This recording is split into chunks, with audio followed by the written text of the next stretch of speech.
This is one that I've been doing this a long time, and this made me sad. I cried. Is leadership development mandatory in an organization? 62% said no.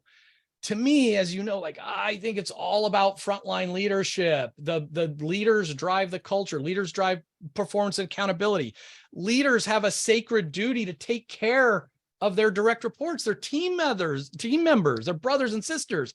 And to say that, hey, we're going to give you all this responsibility, this authority, this power, and you don't have to complete a leadership development program blows my mind. And one of the places I first heard that this was even common, I was interviewing, I don't think they're on, but I was talking a while ago to the head of leadership development at NASA, and no manager at NASA has to take any training. I'm like, what? I think something really bad could happen with bad management at NASA.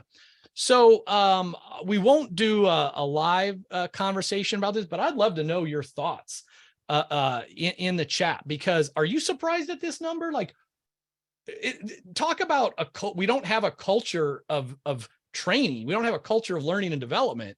Well, apparently it's not even required. You could be a people manager, not be required.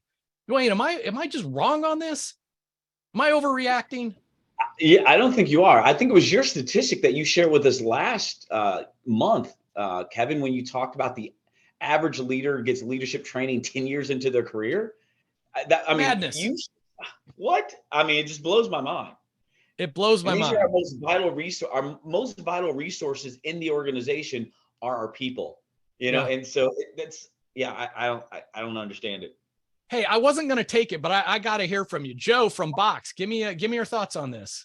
So I love the energy behind like requiring that folks take trainings, but there's a question coming. The question is always, so what if they don't do it? Like, what's the repercussion, right? And like, what is management going to put behind it, right? And so I think where we've landed for most training is that like accountability comes from visibility, and accountability comes from putting that insight back up to senior leadership and saying, what do you want to do about this? Right. And like, they have to make the tough call, and they have to lead. Their version of leadership is deciding what's really important when they have the information, right? So we're offering things. We've got folks who opt out of something. It's like, was that the right call? Maybe it was. For some people, it may be not to do XYZ training, right? But usually that is going to be factored in when they're thinking about performance reviews. Was that training actually aligned to where they have deficiencies? And that does get actually brought in. So the accountability exists even when it's not required, because when something is actually required for that individual, generally it's understood.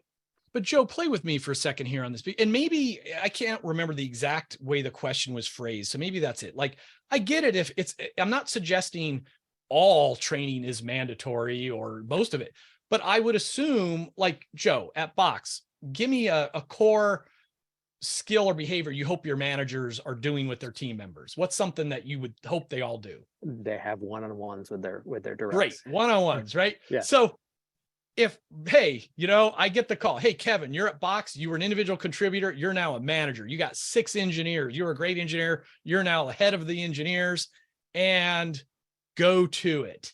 And then it's a year later and I'm not doing any one-on-ones, or I'm doing them crappy, right? And why wouldn't, and I don't want to depersonalize it from Bach, but like, why wouldn't the company say, hey, Kevin, we want to tap you to take over that team. You're going to be manager. First, you got to go through this core thing, how to do a one-on-one, how to do grow coaching, how to give effective feedback, not many, maybe 3, maybe 6. Well, then you're going to get tapped. We've been iterating on is an idea that it's like, we've got a manager's essentials curriculum. It's that the foundational, it's 10 classes that we've in-house built. And anyone who joins management at Box in their first year, they need to complete a path, at least 75% of it. So they can opt out of a subset of those essentials classes, or they can get approval to build their own custom learning path if they've already done all sorts of things, but they're put in the program. It's not opt out of the program. But they can opt into which components of it I like it best fit their development goals. Of course, I posted a few weeks back about Elon Musk's roasting his leadership development group at Twitter. He buys Twitter, so they enroll him as an employee, and he gets this auto-generated, hey, you've been enrolled in Manager 101, which is a mandatory thing. You should have And he- taken it.